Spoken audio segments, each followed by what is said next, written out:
जो 4 पीस છે કાલે शाम तक डिलीवरी करनी है। जी। देखो, सबसे पहले खार, फिर दादर, फिर मरीन लाइंस और फिर नरीमन पॉइंट। ठीक है। कल तू यहीं से ले लेना, और हाँ, कल शाम होने से पहले पहुंचा देना। चिराग से बस समझो कि हीरे पहुंच गया।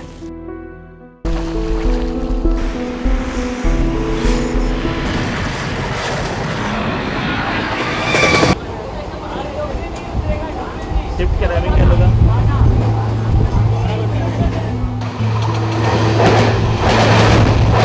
प्लेटफॉर्म क्रमांक 1 पर आई हुई लोकल विरार जाने वाली 12 डब्बों की धीमी लोकल है।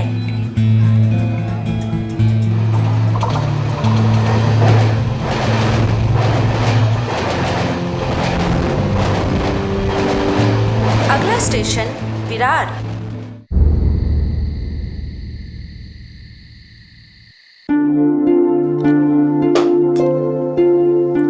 सुन उमेश, तेरी भाभी और मैं कल जीवदानी माता मंदिर जाने का प्रोग्राम बना रहे हैं, तो अविश? जरूर आता मोटा भाई, पर कल थोड़ा मुश्किल है। कल 4 डिलीवरी है, एकदम खास। शुभ बात है यार। मुंबई आए हुए तुझे सिर्फ 6 महीने हुए और तू पूरा का पूरा मुंबई वाला हो गया। काम के अलावा किसी और चीज के लिए टाइम ही नहीं। अरे मोटा भाई, ऐसी कोई बात नहीं है, पर क्या है ना, चिराग सेठ का हिसाब ही कुछ अलग है। जो बड़ी बड़ी डिलीवरी होती है ना, वो सिर्फ मुझे देते हैं, उन्हें और कोई नहीं चलता। वैसे एक बात कहूं, तुम दोनों भाई काम करते हो हीरे का, पर एकदम जीरो। दोनों में से किसी ने भी आज तक मुझे इतना सा भी हीरा नहीं दिलवाया। भाभी, साल खत्म होने से पहले आपके गले में हीरो का हार होगा। तो चुप कर। अरे, जीवदानी माता की कृपा रही ना, तो गले का हार बनेगा ही बनेगा। वाह, शुभ जमानो आवो छे भाई।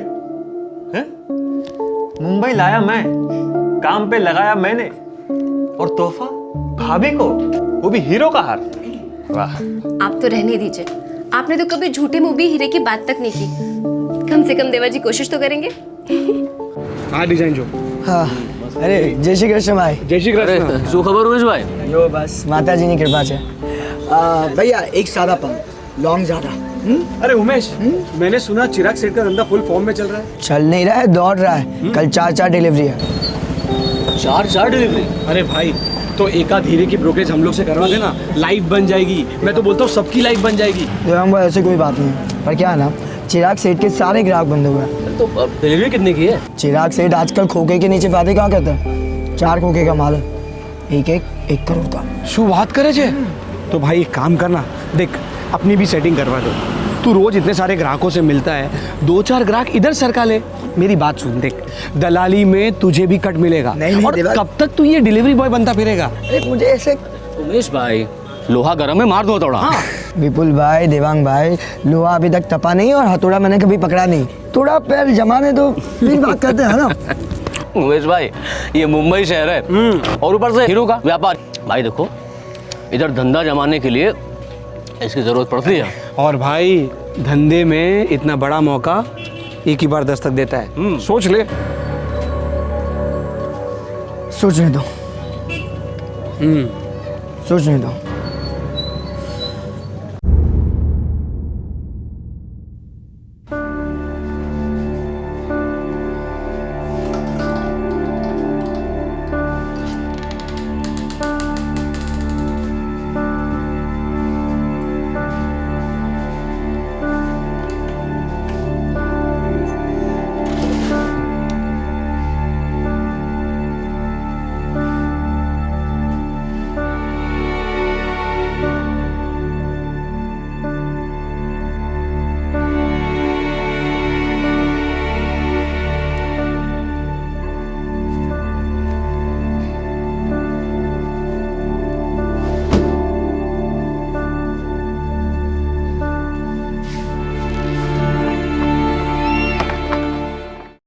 सत्रह नवंबर 2011 मुंबई।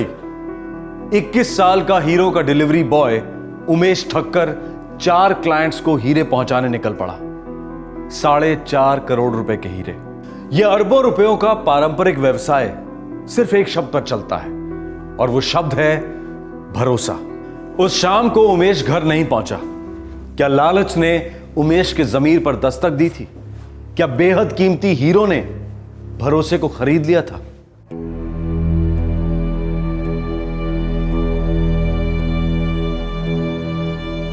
आपके द्वारा डायल किया गया नंबर फिलहाल स्विच ऑफ है। शोधायु नंबर लगा? ना, नॉट रीचेबल छे। बहुत बड़ी डिलीवरी थी। मुझे तो बहुत डर लग रहा है।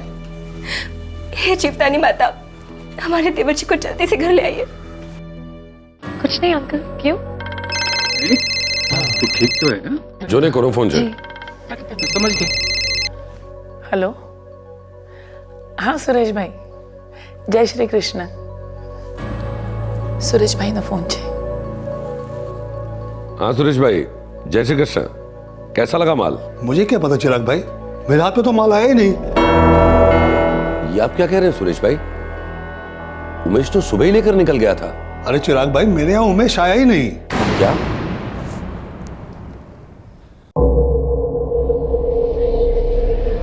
सर, डायमंड मार्केट 6:30 बजे बंद हो जाता है और मेरा भाई उमेश 8:30 तक घर आ जाता है सर।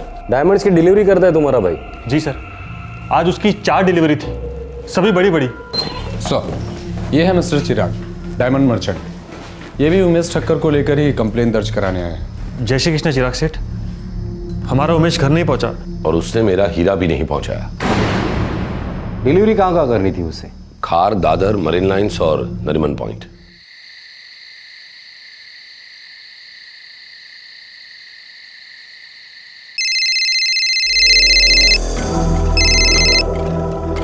हेलो, डीबी मार्ग पुलिस स्टेशन से इंस्पेक्टर वाघ बोल रहा हूँ मैं। मिस्टर चिराग दोषी के यहाँ से कोई उमेश ठक्कर नाम का लड़का आपके यहाँ हीरे की डिलीवरी करने आया था? हाँ आया था, दोपहर में 2 के आसपास।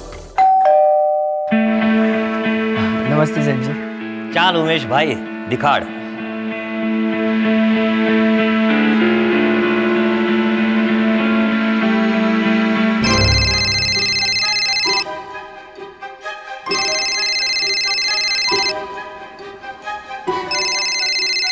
हाँ, उमेश 3:30 को डिलीवरी करके गया। 4:30 बजे डिलीवरी की थी उमेश ने। केम जो रमन भाई? उमेश तुम्हारा हीरो।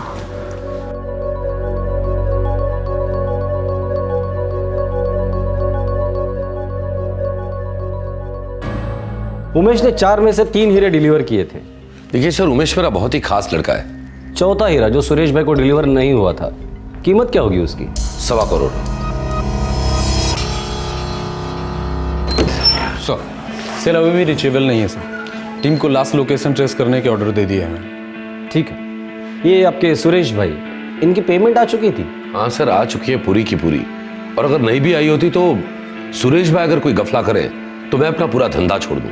मेरे बहुत ही पुराने क्लाइंट है वो। आप मिस्टर दीपक, आपको आपके भाई ने इस डिलीवरी के बारे में कुछ बताया था? सर, उमेश मुझे हर डिलीवरी के बारे में बताता था। मुंबई में आकर उसे 6 महीने हुए थे ना? जी। इसके पहले आपका भाई कहाँ रहता था और क्या करता था? सूरत की एक हीरो की फैक्ट्री में हीरो की पॉलिशिंग का काम करता था। मुंबई क्यों आया था? वहाँ उसे मजदूरी काफ़ी कम मिलती थी। जो उमेश, तू मेरा छोटा भाई है, मेरा घर तेरा घर, लेकिन मुंबई ना तो तेरी है ना तो मेरी है। यहाँ तुझे सीढ़ी के एकदम नीचे से धीरे धीरे ऊपर चढ़ना पड़ेगा। मोटा भाई, मैं खून पसीना एक कर दूंगा। मुझे ब्रोकर बनने में पूरे 3 साल लगे। मैं कुछ भी करने के लिए तैयार हूँ, जो मिले वो। बस एक बार मुझे हीरो के बाजार में एंट्री मिल जाए।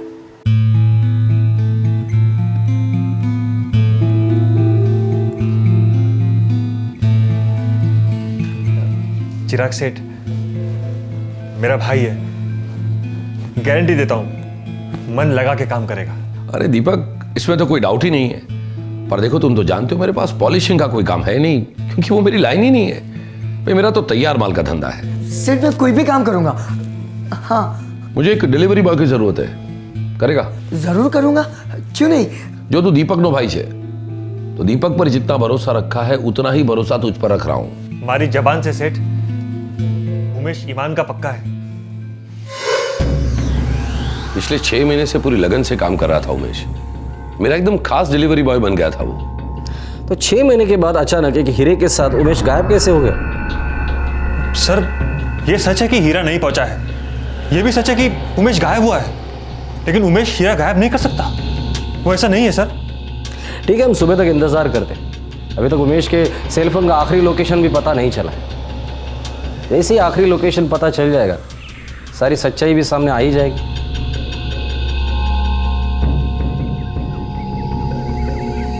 4 में से 3 हीरे उमेश डिलीवर कर चुका था, और जो हीरा डिलीवर नहीं हुआ था उसकी कीमत थी 1.25 करोड़ रुपए। अगर उमेश के इरादे सही नहीं होते तो वो चारों हीरे लेकर गायब हो सकता था, जिनकी कीमत थी 4.5 करोड़ रुपए। लेकिन उसने ऐसा नहीं किया। तो क्या यह उसकी एक चाल थी, ताकि शक की सुई उसकी तरफ इशारा ना करे?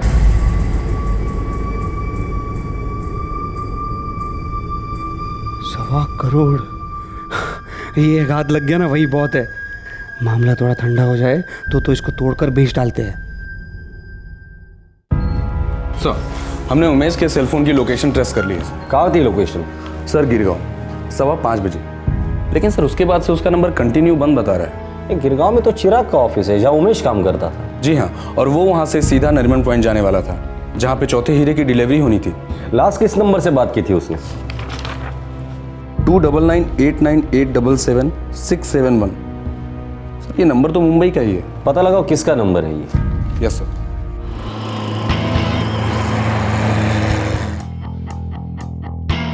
मुझे नहीं लगता कि वो ऑफिस लौटा होगा।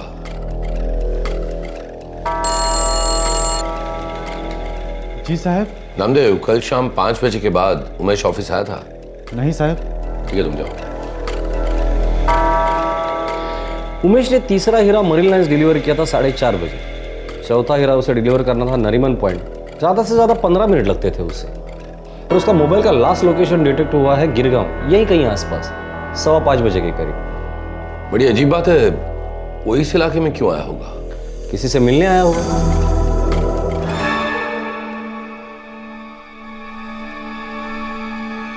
ये सीसीटीवी पूरे बिल्डिंग में लगाया हुआ है? जी सर, पूरे बिल्डिंग में, हर फ्लोर पे, हर कोने में, क्योंकि इस बिल्डिंग में सभी ऑफिस डायमंड वालों के ही हैं। मुझे कल शाम 4 बजे से लेकर 6 बजे तक की सारी सीसीटीवी फुटेज चाहिए। आपका ऑफिस, लॉबी, कॉरिडोर, सभी जगह की। जी ठीक है, मैं मेंटेनेंस वाले से मंगवा कर आप तक पहुंचा दूंगा। मैं हूँ देवांशा। उमेश का सिम बंद होने के पहले आखिरी बार उससे बात तुम्हारे ही फोन पे हुई थी ना? कल शाम को उमेश ने फ़ोन तो किया था, लेकिन वो उसका आखिरी कॉल था, मुझे नहीं पता। वो हमें पता है। आप सिर्फ इतना बताइए कि आपकी उससे बात किस सिलसिले में हुई थी। दरअसल लगभग 4:30 बजे मैंने उसको पहले फ़ोन किया था, तब उसने मेरा कॉल उठाया नहीं, फिर उसने मुझे कॉल बैक किया। आपने उसे फ़ोन किस लिए किया था? वो मुझसे पूछ रहा था कि अगर वो मुझे कोई क्लाइंट दिलवाता है तो मैं उसे कितना कमीशन देता हूँ। कमीशन? कैसा कमीशन? मैं कुछ समझा नहीं। देखिए इंस्पेक्टर साहब, दरअसल मैं एक डायमंड ब्रोकर हूँ और उमेश मेरा अच्छा दोस्त है। तो मैंने उससे कहा था कि अगर तेरे पास कुछ क्लाइंट हो तो मुझे दिलवा दे, मैं तुझे कमीशन में एक हिस्सा दूंगा। जिन हीरो की डिलीवरी वो करने जा रहा था, उस सिलसिले में उसने कल तुमसे कुछ बात की? नहीं, कल तो कोई बात नहीं हुई। फिर कब की थी? फिर परसों रात को बात हुई थी हमारी। वो क्या है, हम खाना खाने के बाद सब लोग पान के अड्डे पर मिलते हैं। उसका चचेरा भाई विपुल भी हमारे साथ था। शुभ खबर उमेश भाई। अरे उमेश, मैंने सुना चिराग सेठ का धंधा फुल फॉर्म में चल रहा है। चल नहीं रहा है, दौड़ रहा है। कल 4 डिलीवरी है। डिलीवरी कितने की है? चिराग सेठ आजकल खोखे के नीचे बातें कहाँ कहते हैं, 4 खोखे का माल है। वो हम दोनों को बता रहा था कि चिराग सेठ के 4.25 करोड़ के डायमंड्स की डिलीवरी करने जाने वाला है।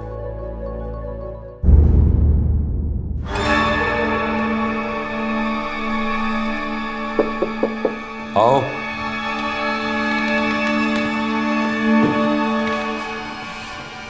साहब, वो मेंटेनेंस वाला आया था, वो सीसीटी की सीढ़ी पे गया है। 1 मिनट रुको। देखो, तुम डीबी मार्ग पुलिस स्टेशन जाओ, वहां पुलिस इंस्पेक्टर वाघ होंगे, जो यहाँ आए थे ना, उनके हाथ में सीढ़ी दे देना। हो साहब।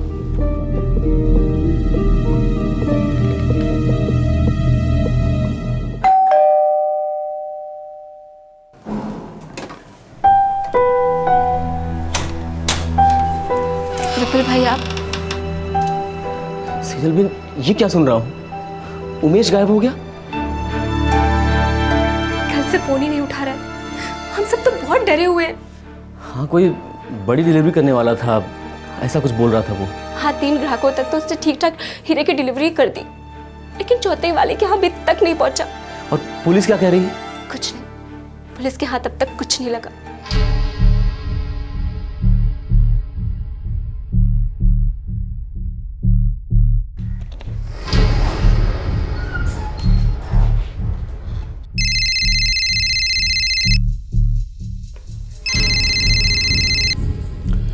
नमस्कार, इंस्पेक्टर वाघ बोलते हैं। हेलो इंस्पेक्टर, मैं चिराग बोल रहा हूँ। अभी अभी पंचगिनी पुलिस स्टेशन से मुझे फोन आया था। किस बारे में? उन्हें उमेश मिल गया है।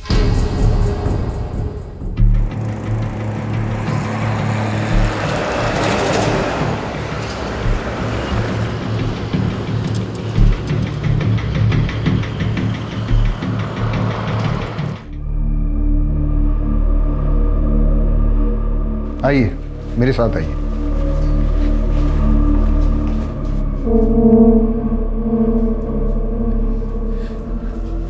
उमेश, उमेश,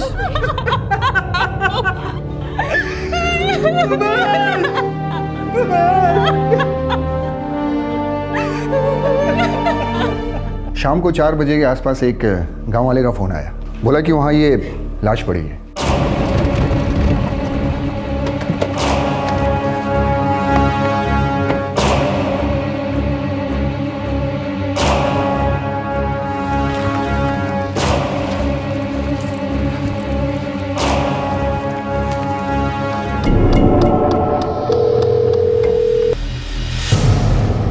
हेलो, मैं इंस्पेक्टर माने बोल रहा हूँ, पंचगनी पुलिस स्टेशन से। हाँ बोलिए, क्या बात है?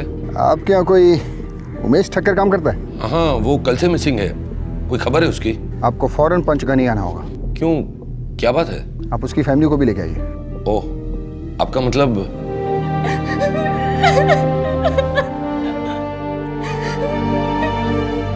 पोस्टमार्टम करवाया, मौत गला घोटने से हुई है।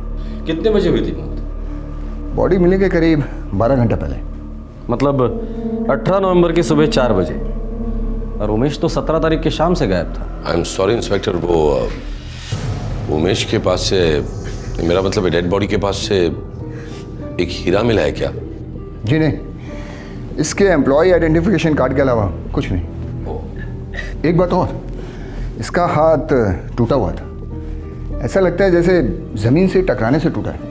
या फिर जमीन पर फेंक दिया होगा उसे, या फिर उसकी लाश को।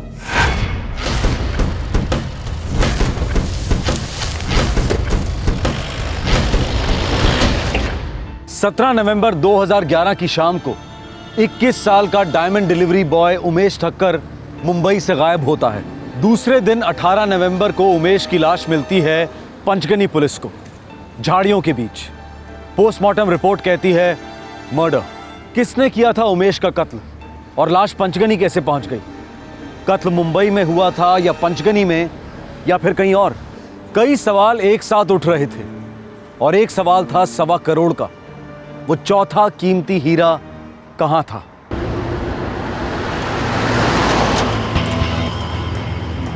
सर, एक बात शायद क्लियर है कि उमेश का चौथा हीरा चुराने का शायद कोई प्लान नहीं था। शायद प्लान था, या शायद किसी ने उसको डबल क्रॉस किया। सर, इतना बड़ा हीरा चुराना एक बात है और उसे बेचना दूसरी बात।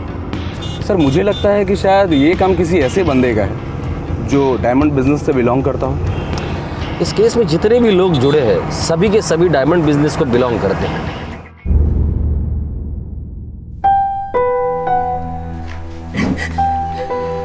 डेड बॉडी ले जा सकते हैं आप।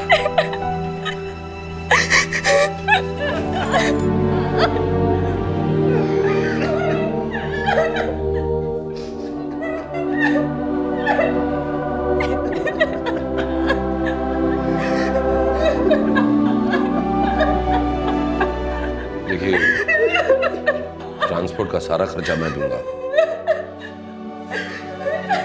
उमेश मेरा खास आदमी था। किसी ने इसे मार दिया और मेरा हीरा चुरा लिया।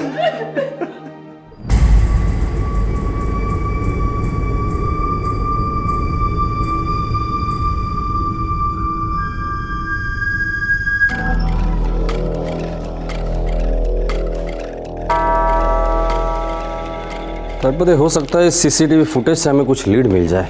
शायद सर।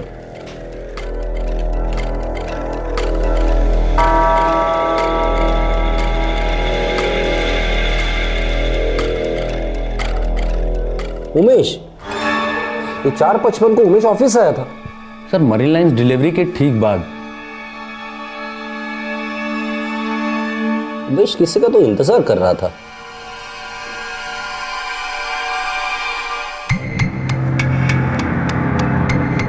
तड़पदे, यही हमारा सस्पेक्ट है। Yes sir. हाँ बोलिए, इतना अर्जेंट क्या काम था? चल चलता चलता बात कर। थोड़ा जल्दी बोलना क्योंकि मुझे डिलीवरी करनी है नरीमन पॉइंट पे। हाँ भाई हाँ चल। आपके द्वारा डायल किया गया नंबर फिलहाल स्विच। सर फोन बंद आ रहा है उसका। उसे भनक लग गई हम लोग उस तक पहुंच नहीं वाले। लेकिन सर उसके घर का एड्रेस है हमारे पास। गाड़ी निकालो, घर से उठाते हैं इस साले को।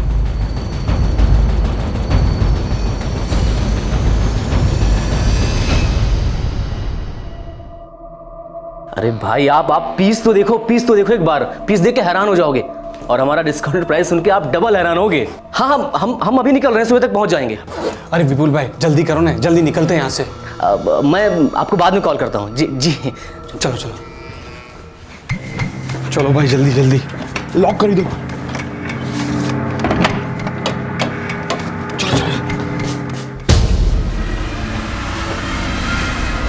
हमें देख के हैरान हो गए या फिर डबल हैरान हो गए?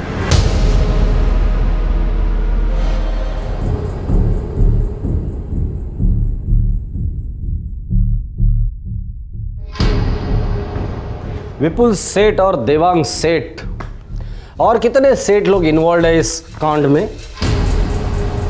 विपुल उमेश का चचेरा भाई था और देवांग उमेश का खास दोस्त था। ये दोनों भी डायमंड बिजनेस में काम करते थे। इन दोनों को उमेश की हर डिलीवरी के बारे में पता होता था जो वो अपने चिराग सेठ के लिए करता था। चिराग सेठ मुंबई के डायमंड बिजनेस के बड़े व्यापारियों में से एक था। 6 महीने में ही उमेश ने उसका भरोसा जीत लिया और उसने उमेश को अपना खास डिलीवरी बॉय बना दिया। इन 6 महीनों में विपुल और देवांग ने उमेश के साथ गहरी दोस्ती बना ली थी। लेकिन ये दोस्ती थी ही नहीं, ये एक षड्यंत्र था जिसका एक खास मकसद था।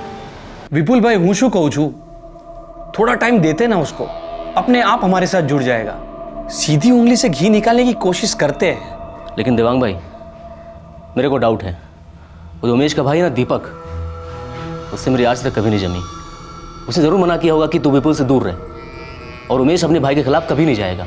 तो फिर बड़े में बड़ा मौका मिलते ही उंगली टेढ़ी कर देते हैं। घी तो हम लोगों को खाने का ही है, इसमें कोई डाउट नहीं है। 4 डिलीवरी? अरे भाई तो एकाध हीरे की ब्रोकरेज हम लोग से करवा देना, लाइफ बन जाएगी। मैं तो बोलता हूँ सबकी लाइफ बन जाएगी। देवांग भाई ऐसी बात नहीं है, पर क्या है ना, चिराग सेठ के सारे ग्राहक बंद हुए हैं। तो डिलीवरी कितने की है? चिराग सेठ आजकल खोखे के नीचे बातें कहाँ करते हैं। 4 खोखे का माल है, एक करोड़ का। शू बात करे जे?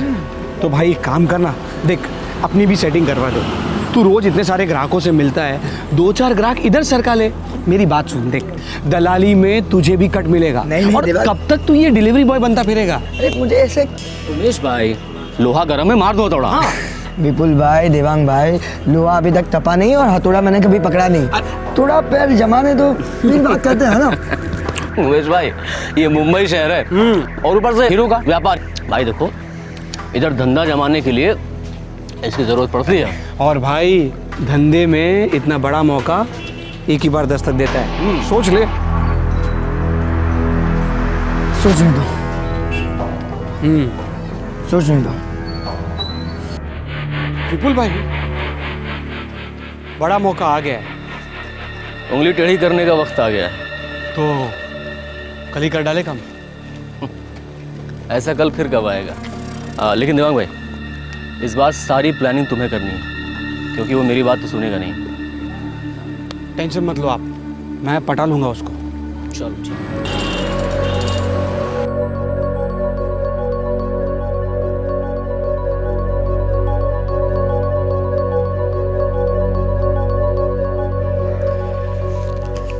ये ले बेटा, रख ले।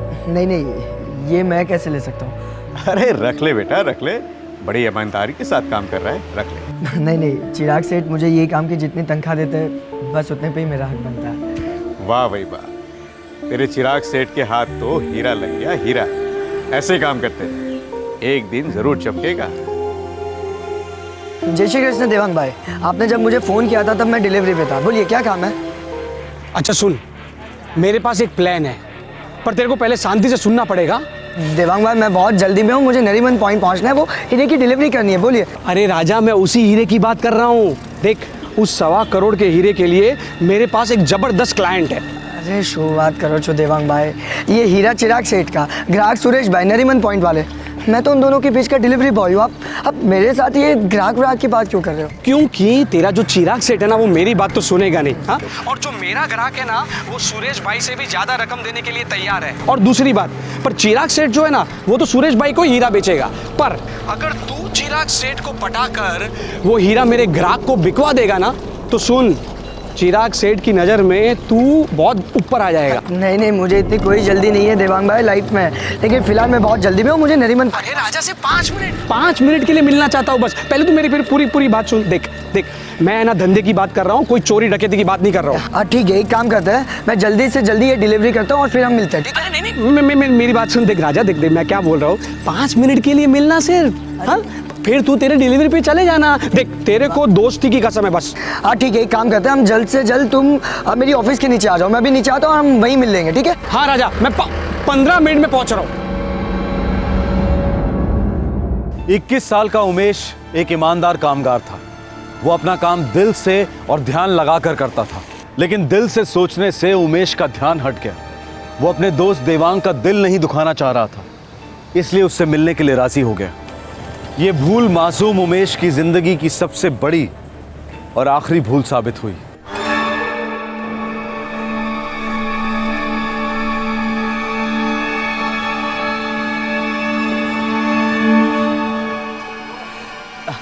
बोलिए देवांग भाई, इतनी जल्दी क्या थी? क्या अर्जेंट क्या बात थी? चलते चलते बात करते हैं। बात थोड़ा जल्दी करना, क्योंकि मुझे नरीमन पॉइंट में डिलीवरी करनी है। हाँ भाई, हाँ चल। अरे नहीं देवांग भाई, आप समझते क्यों नहीं हो? ऐसा नहीं हो सकता, आप मेरी बात। अरे भाई बद्दूत समझू छू, तेरी मर्जी, करना है कर, नहीं करना है मत कर। वो हीरा तो दिखा दे। शुरुआत करो छो देवांग भाई, आप भी तो इसी धंधे में हो ना, उसूल जानते हो, ग्राहक को छोड़कर हीरा किसी और को नहीं दिखाया जा सकता। ओ भाई, धंधे के उसूल मेरे को मत सिखा। ऐसे 4-6 हीरे ना मैं रोज सुपारी की तरह बेचता हूँ। मैं तो सिर्फ तेरे को समझाने की कोशिश कर रहा हूँ, और तू मेरे पे डाउट कर रहा है। नहीं, वाह देवांग भाई, ऐसी बात नहीं। आप ठीक है।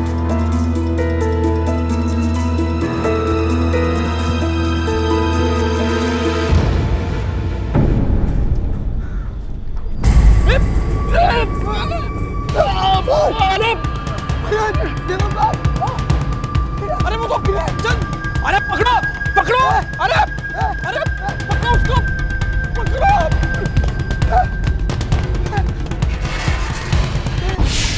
क्या क्यों चोर? मैं तो बर्बाद हो गया। ए भाई, मैंने एक बात की, तूने उसको बताया था कि विपुल को हम लोग इधर मिलने वाले हैं? अरे देवांग भाई, मैं क्यों बताऊंगा कि हम लोग यहाँ पे मिलने वाले हैं? बहुत चालाक निकला यार ये। अरे यार, लेकिन मैं क्या करूँ, मैं तो बर्बाद हो गया। मैं चिराग सेठ को क्या मुंह दिखाऊंगा? अरे भाई, तू पहला रड़वानू बंद कर और मेरी बात सुन। तू बर्बाद नहीं होगा, वो चोर विपुल बर्बाद होगा। मुझे मालूम है उसका खास ग्राहक कौन है। तू मेरे साथ चल, मैं अब भी तेरे को मिलाता हूँ उससे। तू चल मेरे साथ। लेकिन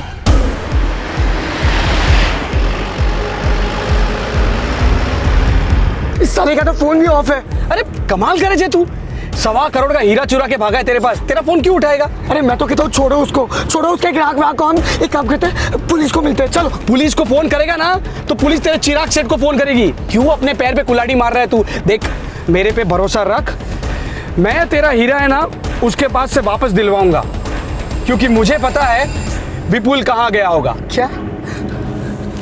कहाँ है विपुल? बिल्कुल तेरे पीछे। क्या? देख देख देख।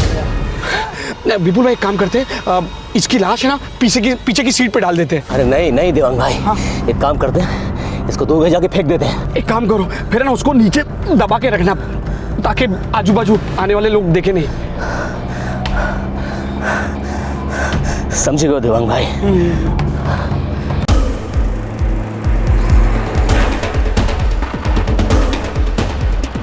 विपुल भाई, 1.25 करोड़ का हीरा काट काट कर बेचेंगे। हाँ, और तब तक उमेश भाई की लाश को यहाँ के जंगली जानवर खा जाएंगे, काट काट कर।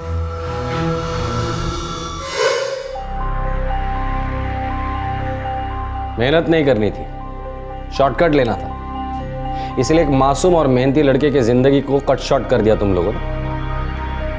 लॉकअप में डाल दो सालों को, कल कोर्ट में पेश करते हैं। चल।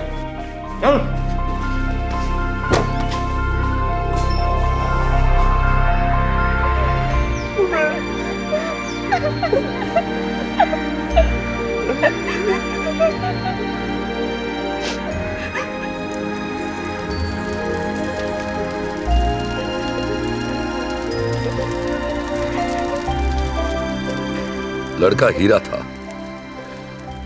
और उसकी तकदीर में चमकना नहीं लिखा था।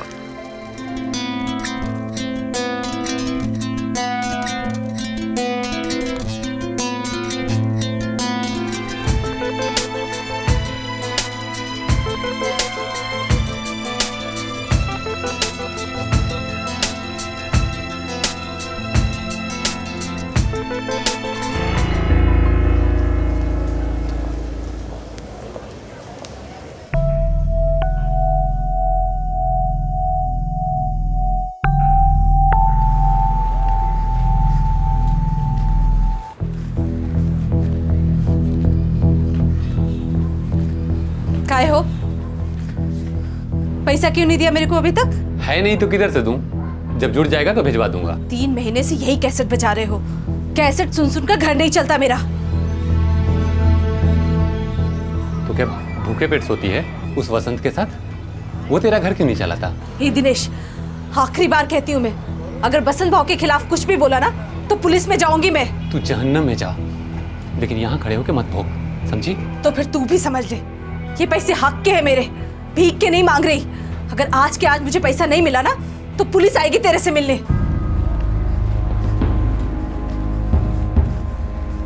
ए नाई साहब, हो साहब जल्दी करो वरना दाढ़ी फिर से उगाएगी।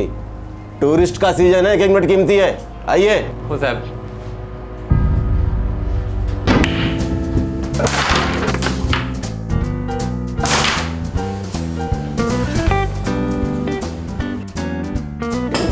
Shot, very good.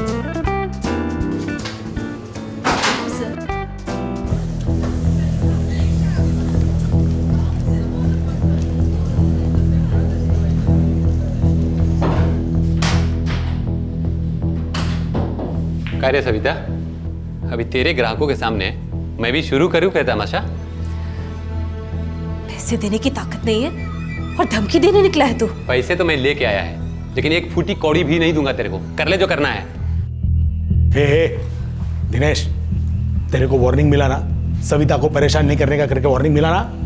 तेरे को वापस जेल का हवा खाने का क्या? वसंत भाऊ, आप गलत कर रहे हो। मेरी छोड़, तो अपनी गलती देख पहले।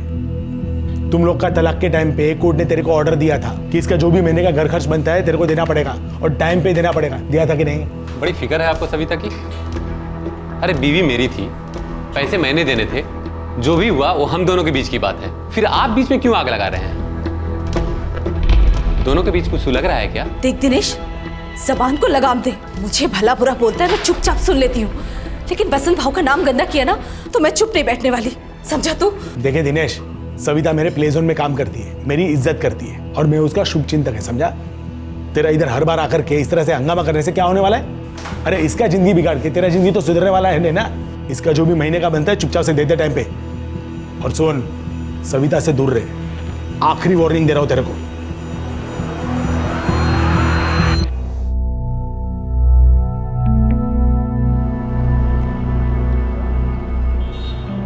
यार मिट्टी डालना यार, दिमाग से निकाल डाल उस औरत को। श्रीकांत, मैंने कब का दिमाग से निकाल दिया, लेकिन वो मेरे से पैसे निकालने के लिए धमक आती है ना सर पे। एक तो मेरा बच्चा छीन लिया और ऊपर से वो बसंत भाव, वो गेम करता रहता है, चाबी मारता है। तू इधर रहता है ना, इसलिए तेरा बैंड बजता है। मैं क्या बोल रहा हूँ, तू यहाँ महाबलेश्वर से किधर बाहर चला जा, वाई में नहीं तो पूना में धंधा डाल, कभी तक ढूंढेंगे तेरे को। ये वसंत भाव भी कम चैप्टर नहीं है, पता है तेरे को? अपनी बीवी को उधर मुंबई में बैठा के रखा है, इधर मेरे बीवी के साथ मस्ती मारता है साला। अरे वो और 4 लोगों की बीवी को हड़प सकता है, हजम भी कर सकता है, तू कुछ नहीं कर पाएगा उसका यार। ऐसा में बहुत ताकत होती रे भाई। पैसे क्या ऊपर लेके जाएगा, नरक में सड़ेगा साला। मेरा जिंदगी का वाट लगाया है ना, देख लेना, एक दिन उसका भी नंबर आएगा। और ऐसे कुत्ते की मौत मरेगा कि अक्खा महाबलेश्वर याद रखिएगा। महाबलेश्वर, महाराष्ट्र। हनीमून्स के लिए मशहूर इस खूबसूरत इलाके में एक तलाकशुदा जोड़ा दिनेश और सविता आए दिन मेंटेनेंस के लिए लड़ते रहते थे। महाबलेश्वर बाजार में नाई की दुकान चलाने वाले दिनेश का गुस्सा पास के प्ले जोन के मालिक वसंत पर दिन ब दिन बढ़ता जा रहा था। सविता वसंत के प्ले जोन में नौकरी करती थी। दिनेश को शक था कि सविता और वसंत के बीच सिर्फ सहानुभूति और मदद का रिश्ता नहीं बल्कि कुछ और भी था। रियल एस्टेट में भी डील करने वाले वसंत के पास वैसे ही दुश्मनों की कमी नहीं थी। और फिर एक दिन आया जब रोज की तरह वसंत अपनी दुकान बंद कर घर जाने की तैयारी में था और दुश्मन पूरी तैयारी के साथ उसके दरवाजे पर दस्तक देने पहुंच गया। अब सवाल था कौन था यह दुश्मन और ये कैसी दुश्मनी निभा रहा था। एक मिनट, ये इतना है। बाजू में देख रहे चीरो तो जरा इसके घर को। साला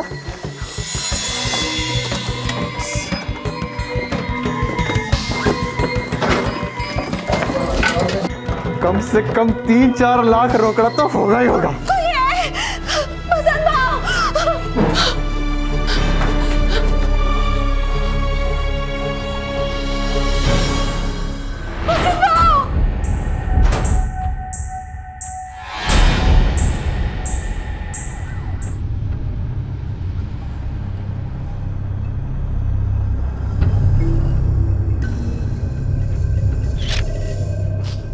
सर, घर का चप्पा चप्पा ढूंढा था उन लोगों ने। आदमी को मार डाला लेकिन औरत को कुछ नहीं किया। कौन थे वो लोग? कैसे हुआ ये सब? साहब, हम लोग प्ले जोन बंद करने वाले थे। ये 1,500 रुपए रख रहा हूँ कैश बॉक्स में छोटे मोटे खर्चों के लिए। नहीं नहीं, जरूरत नहीं थी। जरूरत हमेशा होती है सबकी। दुर्गेश कब आ रहा है? एंट्रेंस एग्जाम के लिए गया है, परसों तक आ जाएगा। मैं कल मुंबई जा रहा हूँ। वो वेन्ना तालाब वाली जमीन है ना, उसके लिए खरीदार मिल गया है। इसी महीने में सौदा हो जाएगा। प्ले जोन बंद हो चुका है और अभी इस वक्त मैं मना करती हूँ।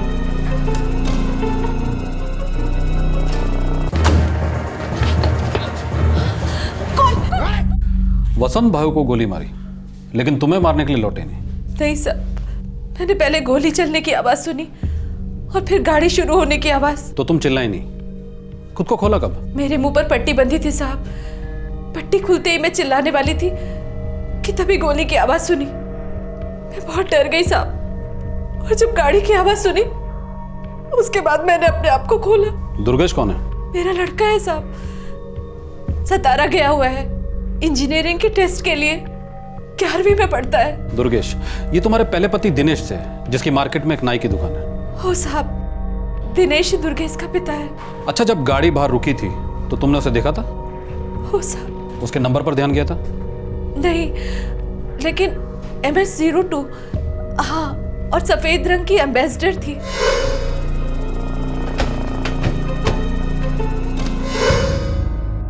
सफेद रंग की एम्बेसडर, व्हाइट कलर की एम्बेसडर, MS02 रजिस्ट्रेशन। ये जरूर मुंबई की गाड़ी होगी। जी सर। अच्छा, वसंत भाव की पत्नी मुंबई में, आपने उन्हें इन्फॉर्म किया? हो साहब, मैंने उन्हें फोन कर दिया। लाश को पोस्टमार्टम के लिए भेजो और मुझे ये औरत सविता और इसका पति दिनेश और वसंत भाव की पत्नी तीनों थाने में चाहिए। मिल जाएंगे सर।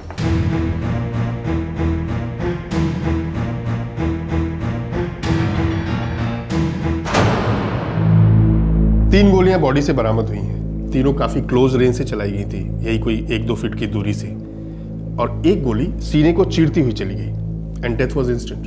गलती से फायरिंग नहीं हो सकती डॉक्टर। एक गोली सीधा सीने में लगी है, मकसद साफ है, ये फायरिंग मर्डर के इरादे से हुई है। पर यह भी हो सकता है कि पहली गोली गलती से चली हो और बाकी की दोनों गोलियां उस गलती को छुपाने के लिए चलाई गई। हो सकता है डॉक्टर, लेकिन एक बात मेरी समझ में अभी तक नहीं आ रही है कि सविता को क्यों नहीं मारा गया है, सिर्फ वसंत को ही निशाना क्यों बनाया गया? सर, सारे नाके रेड अलर्ट पर हैं, लेकिन सर वो वाइट एम्बेसडर अभी तक स्पॉट नहीं हुई है। और हाँ सर, कुल मिलाकर 3 लाख रुपए कैश और 3.25 लाख के जेवर चोरी हुए हैं। चोरों के चेहरे ढके हुए थे और चोरी हो चुकी थी, फिर जानबूझकर वसंत भाव को मारा गया। क्यों?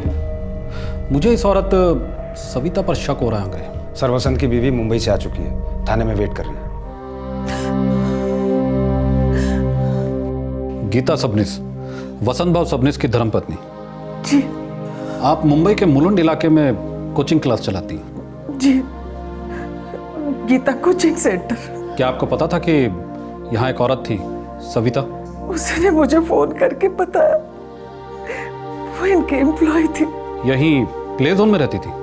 इन्होंने हमारे प्ले जोन के अंदर ही कुछ एडिशनल कमरे बनवाए थे। सविता अपने पति को छोड़ चुकी थी, इनको उस पर बहुत दया आई और नौकरी के साथ साथ उसको रहने की जगह भी दे दी। दोनों के बीच कोई अफेयर वगैरह?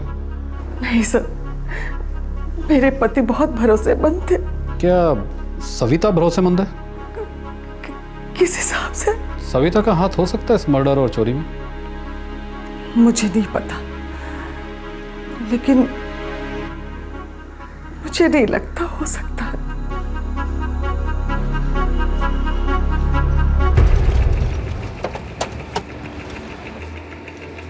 अरे गौड़े साहब, आओ साहब, इकडे बसा बसा साहब। खुश होगा तू?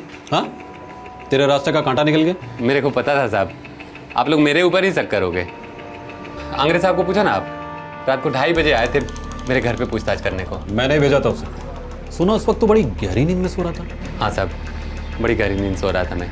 अच्छे सुपारी लेने वाले भी मर्डर करने के बाद नहीं सो पाते।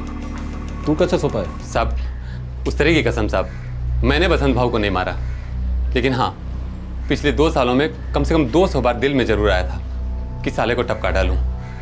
बसंत भाव ने मेरा बीवी छीन लिया साहब, मेरा बच्चा छीन लिया, मेरा सब कुछ छीन लिया साहब। बहुत सुकून मिला मेरे को साले की मौत से। किसी ने तो हिम्मत की, दाद देता हूँ साहब, जिसने भी मेरा काम कर दिया हो। साले, एक्टिंग कर रहा है तू? नाई की दुकान चलाने से पहले किसी तमाशा कंपनी में काम करता था क्या? साहब, तमाशा तो वसंत भाव ने मेरी जिंदगी का बना दिया साहब। इसलिए तू हमें बनाने की कोशिश कर रहा है? एड़ा बनकर पेड़ा खाने की कोशिश मत कर। मेरी नजर है तुझ पर, जिस दिन भी भनक लगी ना, बहुत भारी पड़ेगा।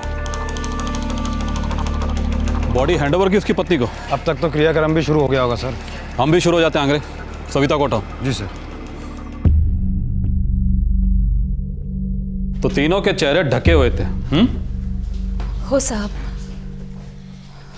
कितना और क्या क्या छोड़ गए तुम्हारे लिए वसंत भाव? साहब, मैं उनके प्ले जोन में काम करती थी, महीने की तनख्वाह देते थे, बस। वसंत को मारा और तुम्हें छोड़ा, ऐसा क्यों? ये मुझे कैसे पता होगा साहब? तुमने मरवाया वसंत को, तो क्यों नहीं पता हो सकता?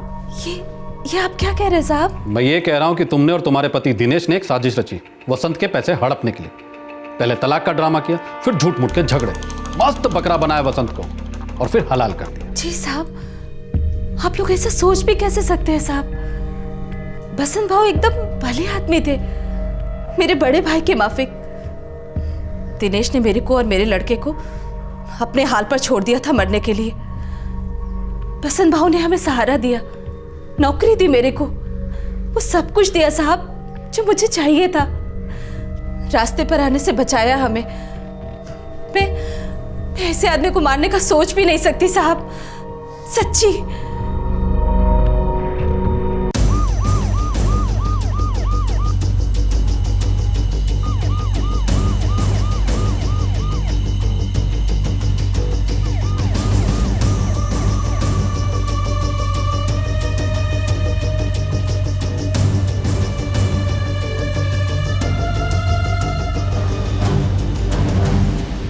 सर, इलाके के सारे हिस्ट्री शीटर्स को राउंड अप किया, अंदर बाहर छानबीन करी, कुछ नहीं मिल रहा है सर। साहब, ये वसंत भाव ने तो कई लफड़े पाल रखे थे।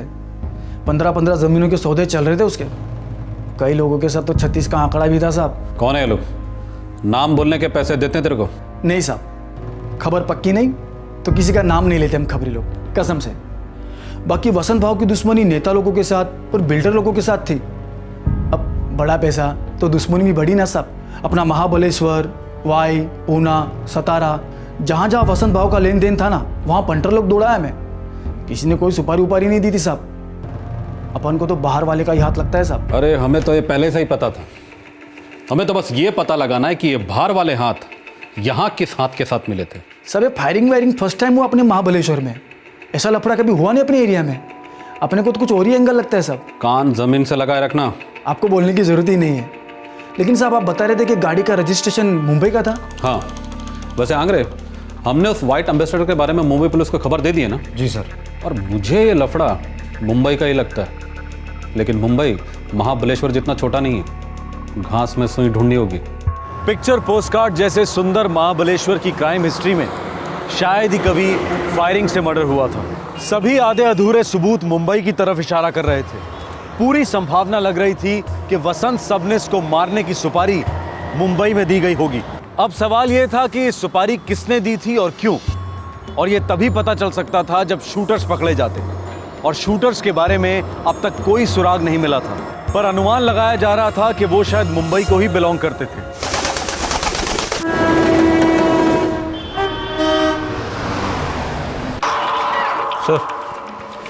सर ये जो महाबलेश्वर वाला शूट आउट केस था, कुछ पता चला? सर वसंत भाई की मिसेस कोचिंग क्लास चलाती है, गीता कोचिंग क्लास। उसके सारे एंगल छान मारे, कोई खबर नहीं। सुपारी की भी कोई खबर नहीं सर। शायद कोई सुपारी निकली नहीं होगी, तो खबर कहाँ से मिलेगी? सर इस मर्डर में कोई पर्सनल एंगल दिखाई नहीं दे रहा।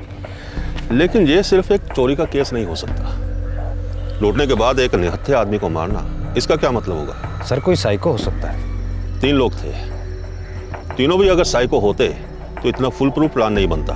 लूटते नहीं इस तरह से। सर ये लूटपाट हमारी आंखों में धूल झोंकने के लिए की गई होगी। कावरे, केस क्लोज मत करो, लगे रहो, कोई ना कोई सुराग तो निकलेगा ही। Yes sir.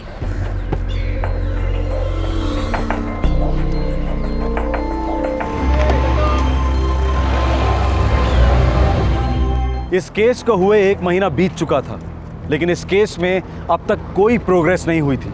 जैसे जैसे और समय बीतता गया, सभी को लगने लगा कि ये चोरी का केस था जिसमें फायरिंग एक्सीडेंटली हुई थी।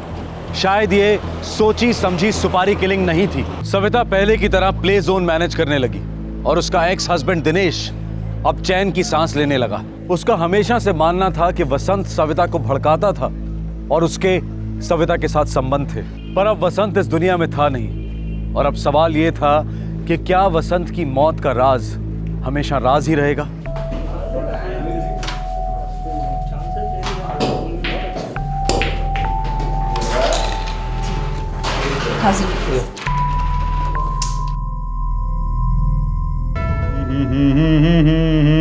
क्या बात है दिनिया, बहुत खुश लग रहा है। अरे सर का बोझ हल्का हो गया श्रीकांत भाई। अब तो झिक-झिक भी नहीं करती साली। पुलिस कितना भी सर फोड़ ले, अक्खा महाबलेश्वर खोद डाले, हम लोगों को टच नहीं कर पाएगी। तो अपन ने कहाँ कुछ किया, जो भी हुआ वो ऊपर वाले की मर्जी से।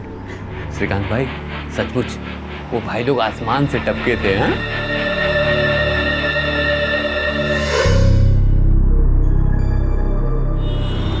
ये वसंत भाव भी है ना, ये कम चैप्टर नहीं है। पता है तेरे को, अपनी बीवी को उधर मुंबई में बैठा के रखा है, इधर मेरे बीवी के साथ मस्ती मारता है साला। अरे वो और 4 लोगों की बीबी को हड़प सकता है और हजम भी कर सकता है, तो कुछ नहीं कर पाएगा उसका यार। ऐसा में बहुत ताकत होती रे भाई। पैसे क्या ऊपर लेके जाएगा, नरक में सड़ेगा साला। मेरा जिंदगी का वाट लगाया है ना, देख लेना एक दिन उसका भी नंबर आएगा और ऐसे कुत्ते की मौत मरेगा कि अक्खा महाबलेश्वर याद रखेगा। ए दिनिया, तू कहीं वसंत भाऊ को मार वार डालने का प्लान तो नहीं बना रहा ना? इतना हिम्मत और ताकत होता ना तो कब का टपका दिया होता साले को।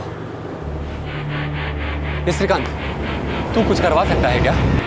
क्या अरे बाबा, मैं कोई गैंगस्टर का भाई हूँ क्या? लेकिन तेरी पहचान तो है ना 4-6 लोगों में, अगर किसी को सुपारी दे सकते हैं तो सेट कराना। साले अगर मेरी पहचान होती तो मैं टूरिस्ट की गाड़ी चला रहा होता। चल निकलता हूँ अभी, ऊना का बड़ा उठाना है यार, संभाल अपने आप, है ना? लौट के मिलता है तेरे को।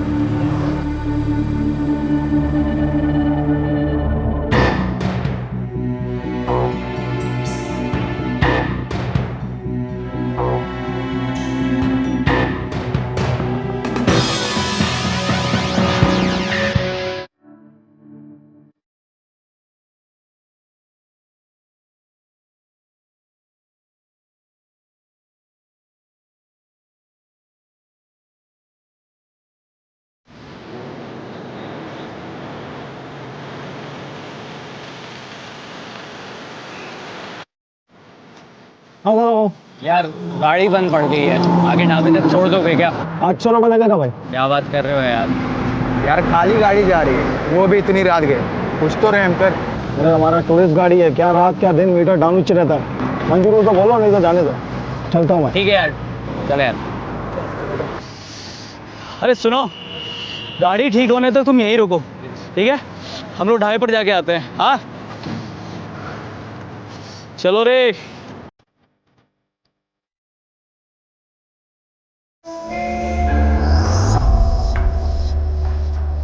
सामान संभाल के रखा है ना?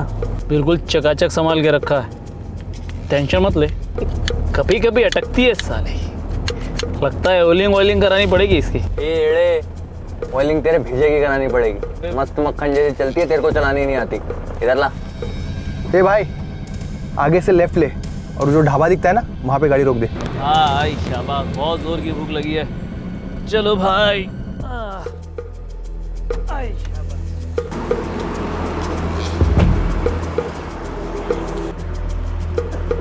भाई साहब, आप लोग किसी गैंग वैंग से हैं क्या? स्कूल टीचर हैं, पैसे मिल गए ना, चल कट ले यहाँ से। चल छोड़ो। कहाँ मर गया? कार्ड लगा भाई के लिए। ये श्रीकांत, तू कुछ करवा सकता है क्या? क्या रे बाबा, मैं कोई गैंगस्टर का भाई हूँ क्या? लेकिन तेरी पहचान तो है ना 4-6 लोगों में, अगर किसी को सुपारी दे सकते हैं तो सेट करा ना।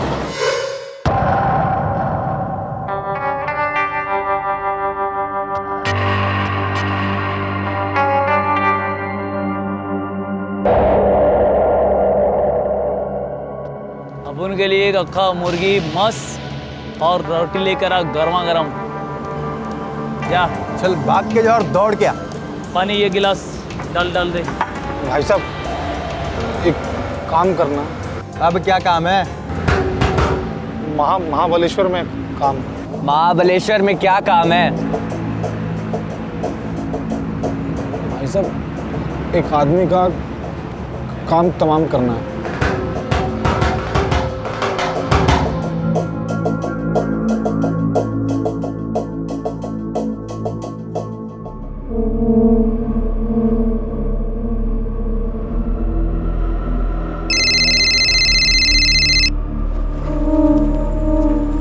हाँ श्रीकांत बोल, तेरा पुणे का भाड़ा हो गया इतना जल्दी? हाँ हो गया यार। सुन, मुझे वापस रास्ते में 3 लोग मिले जो तेरा काम कर सकते हैं यार। कौन सा काम यार? तेरे रास्ते का कांटा निकाल सकते हैं ये लोग। ये तीनों लोग सुपारी लेके लोगों को दुनिया से उठाते हैं यार। क्या बात कर रहा है? अरे ये हुई ना बात श्रीकांत। अच्छा पूछ, खर्चा कितना आएगा? वो पूछ रहे हैं अभी तेरे पास देने के लिए कितना पैसा है यार? अरे मेरे पास कितना होगा यार, ज़्यादा से ज़्यादा 2-3 हज़ार। चल परवाह नहीं, मैं बात करता हूँ, लेकिन तू एक बार फाइनल सोच ले, काम करवाना है या नहीं। अगर वो लोग इतने में करने को तैयार हैं तो मैं अभी पैसे दे दूंगा। अबे आदमी को टोकना है कि मुर्गी को टोकना है? साले 1000 रुपए की तो मरी मुर्गी आती है यहाँ। 2000, वो भी आदमी ठोकने के लिए। अक्कल लाइफ में ऐसा जोक नहीं सुना मैंने तो। देखिए, छोटी सी नाई की दुकान है, इससे ज्यादा नहीं कर पाएगा वो। सीधा साधा आदमी है। अबे लेकिन हम तो टेढ़े हैं, मुंबई की गटर का पानी पी के बड़े हुए हैं। हमें उल्लू बनाने वाले की ना आंतड़ियाँ निकाल के हाथ में दे देते हैं, समझा? नहीं, तो सच में एक आदमी को मारना है। सच में 2 लाख लाने को बोल उसको। 2 लाख? अरे श्रीकांत, अगर इतने पैसे मेरे पास होते भी तो सविता अभी तक गीले कपड़े की तरह निचोड़ ना ली होती। तो क्या बोलूं इनको, कैंसिल कर दूं क्या? अरे नहीं, कैंसिल नहीं। देख, उनको बोल कि मैं ज़्यादा से ज़्यादा 25,000 दे सकता हूँ। बहुत दिनों से छुपा के रखे थे वो पैसे। ठीक है, मैं बोल के देखता हूँ। ए, भाजी खरीदने आया क्या? 2 लाख मतलब 2 लाख, नहीं तो रास्ता ना आप, समझा? भाई कर दो ना भाई। चल फ्री में ठोक देता हूँ तेरे को। ठोको नहीं भाई। चल निकल यहाँ से। भाई कर लेते ना। 25 में पूरी सुपारी। येड़ा हो गया क्या? कोई सुनेगा ना मुंह पे थूकेगा। कोई सुनेगा तब ना, जरा सोचो। 25,000 में हम अपना गोवा का पूरा खर्चा निकाल सकते हैं, क्या बोलते हो? हाँ भाई, थोड़ा सोचो, साला अपनी तकदीर में लिखा था ये, नहीं तो इतनी जल्दी ताबड़तोड़ कभी सुपारी मिली है क्या आज तक? कर ले क्या? कर लेते भाई। हाँ बोल दो। बोल दो। बातों बातों में बड़े ही कैजुअल तरीके से दिनेश ने अपने टूरिस्ट गाड़ी चालक दोस्त श्रीकांत से जिक्र किया था कि वो वसंत को मरवाना चाहता है, जो उसकी एक्स वाइफ सविता की तरफदारी कर रहा है। उसी रात को एक अजीब इत्तेफाक होता है। श्रीकांत 3 सुपारी किलर से टकरा जाता है, जो दरअसल गोवा जा रहे थे कुछ दिनों छिपने और अय्याशी करने के लिए। बड़े कैजुअल तरीके से बातों बातों में सौदा पक्का हुआ, प्लान बना और इस प्लान को अंजाम भी दिया गया। अबे येड़ा तो हड्डी भी खा गया। मजा आ गया। ठंडी वगैरह तो। अबे कब आएगा वो? आ रहा है, बस फोन किया उसको अभी। आ गया भाई साहब। दुनिया यही है वो तीनों भाई लोग। अबे अब थोपड़ा क्या देख रहा है, रोकड़ा निकाल।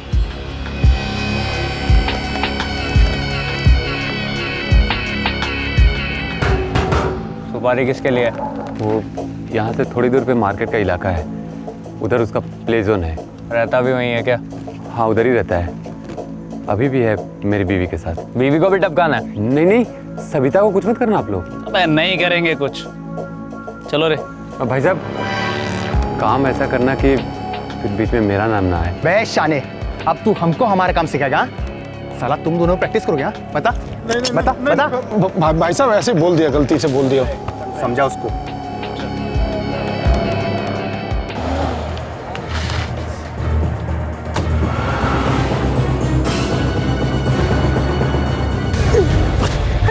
साला मजा आ गया। ये साला 3-4 लाख कैश, ऊपर से ये सोना और ऊपर से उस चचुंदर के 25,000 भी। अबे जो अपन मुंबई में लूटे थे ना, उससे ही बहुत ज्यादा है बेटा। अब साला 2 महीने तक गोवा से हिलेंगे नहीं। दारू, मच्छी और मस्ती भी। सालो इतना उछलो मत, पता लगे साला मच्छी खाते खाते खुद पुलिस के जाल में फंस गए। सही है रे दिमिया, तेरा नाम आने का कभी कोई चांस ही नहीं है। अरे शक तो हमेशा सविता पे ही बना रहेगा यार। वो थे तीनों तीरंदाज, पता है उसको अंदर बांध के चले गए कमरे में, वो भी जिंदा।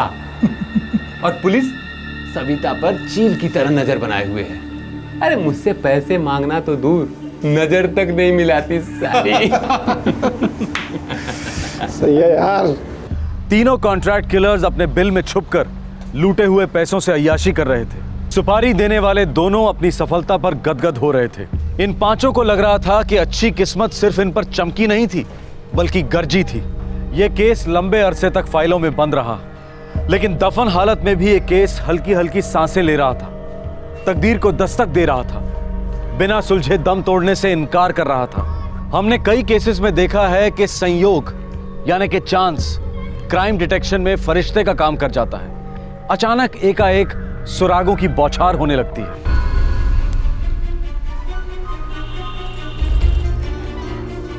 सर, इरफान खबरी आया है। बुलाओ उसको। तो चिकलवाड़ी घाट को ऊपर गए तीनों, पक्की खबर है ना? 100% पक्की खबर है सर। खबरी के बारे में खबर दे रहा हूँ आपको। क्या मतलब? सर वो तीनों में से एक रफीक है, रफीक खबरी सर, आप जानते हैं उसे? रफीक? वो साला विक्रोली वाला? हाँ साहब, मैंने सुना है रफीक आउट ऑफ लाइन गया है।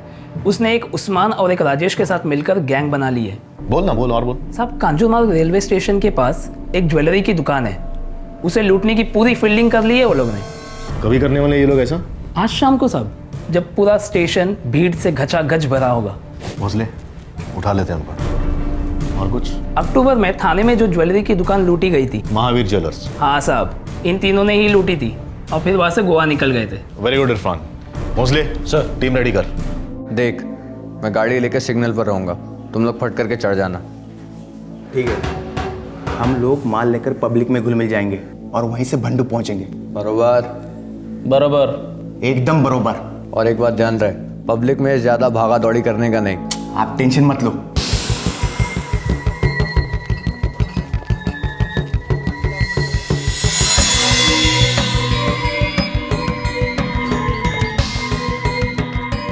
वो घर है सर। माने इधर से जाओ। Okay sir.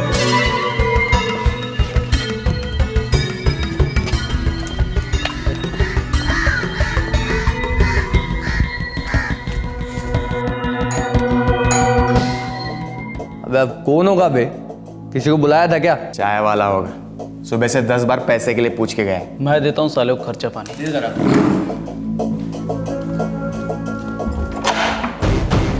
क्या पार्टी चाहती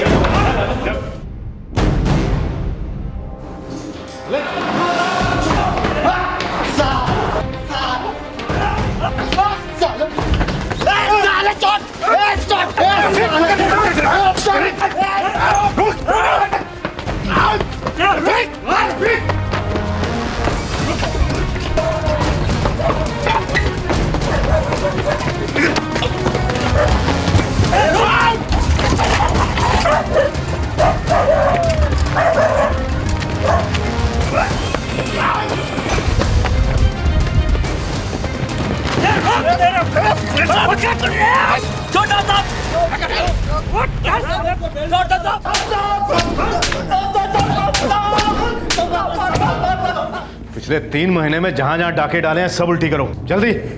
और तुम साले रफीक डबल ढोल की, एक तरफ तो हम लोगों के लिए काम करता है और दूसरी तरफ ज्वेलरी स्टोर्स में डाके डालता फिरता है। पैसों की सॉलिड गरज थी साहब, इसीलिए ये पहला काम करने वाला था साहब। इससे पहले कुछ नहीं किया साहब, सच्ची कहता हूँ साहब। पता नहीं साहब ये प्लान कैसे लीक हो गया। लोग के बाप हैं हम, हैं? अगर तेरे को पाला है ना तो तेरे जैसे 36 को जेब में रखता हूँ मैं। अक्टूबर में थाने के महावीर ज्वेलरी स्टोर को लूटा था कि नहीं? नहीं साहब, नहीं की थी साहब। बोल। साहब हाँ लूटा था। तो माल किधर उड़ाया? गोवा की एक दुकान में बेचा साहब। गोवा कैसे गया तू? कौन है तेरा उधर? साहब अब तीनों ने थाने स्टेशन से कार चुराई, एम्बेसडर, उसी में गोवा पहुंचे हम।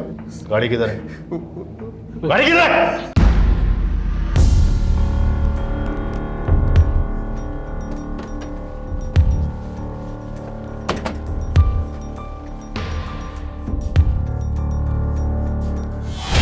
साहब साहब आपको याद है 3 महीने पहले महाबलेश्वर में एक केस हुआ था जिसमें एक सफेद रंग की एम्बेसडर इस्तेमाल हुई थी? वो प्ले जोन वाला मर्डर केस। बरोबर साहब, उसमें एक लेडीज गवाह थी जिसको सिर्फ MS-02 याद था और उस कांड में 3 लोग और शामिल थे।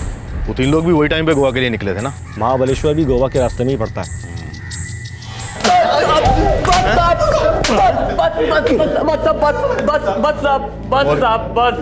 साहब वो जो महाबलेश्वर का प्ले जोन वाला था साहब, उसको हम ही ने ठोका था साहब, लूटा भी था साहब। ये प्ले जोन तो ज्वेलरी स्टोर नहीं था ना? हाँ फिर क्यों गया उधर? पहले की प्लानिंग थी? प्लानिंग तकदीर की थी साहब। मेरा उस प्ले जोन से या उसके मालिक से कोई लेना देना नहीं था साहब। तो ठोक दिया उसको ऐसे ही टाइम पास के लिए? हैं? नहीं साहब, सुपारी मिली थी साहब। सुपारी? हम लोगों की गाड़ी रास्ते में खराब हो गई थी साहब, वही हमने एक टूरिस्ट गाड़ी वाले से लिफ्ट ली, उसी ने एक आदमी से मिलवाया जिसको उस प्ले जोन वाले को टपकाना था साहब। ये सच है साहब।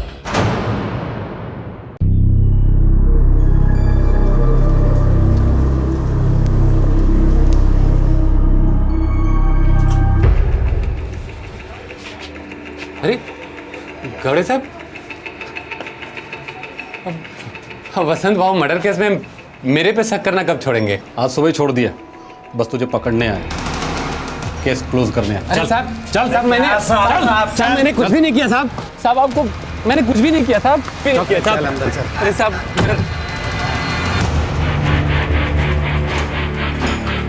चल अंदर।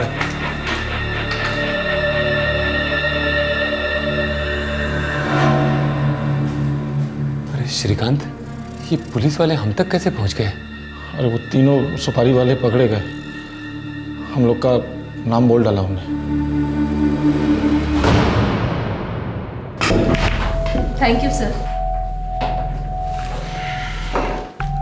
सविता भाई, वसंत भाव के कातिलों को पकड़ लिया गया। कौन थे वो लोग साहब? किराए के हत्यारे, मुंबई से आए थे। आपके भूतपूर्व पति दिनेश ने सुपारी दी थी। आपने कभी सोचा भी नहीं होगा? नहीं सोचा नहीं था साहब, लेकिन सुनकर हैरानी भी नहीं हो रही है। कमजोर आदमी, घटिया हरकत। 3 गैंगस्टर्स के साथ अचानक हुई टक्कर ने एक शातिर मर्डर कॉन्स्पिरेंसी का भांडा फोड़ दिया। यह षड्यंत्र मानो फुल प्रूफ था। पूरे 2 महीने के बाद भी इन्वेस्टिगेशन एक कदम आगे नहीं बढ़ पाई थी। इस केस की फाइल शायद हमेशा के लिए धूल चाटती रहती अगर वो तीनों क्रिमिनल्स एक और जुर्म करने ना निकल पड़ते। लेकिन वो तीनों थे आदत और पेशे से मजबूर। लेकिन इस बार तकदीर ने साथ नहीं दिया।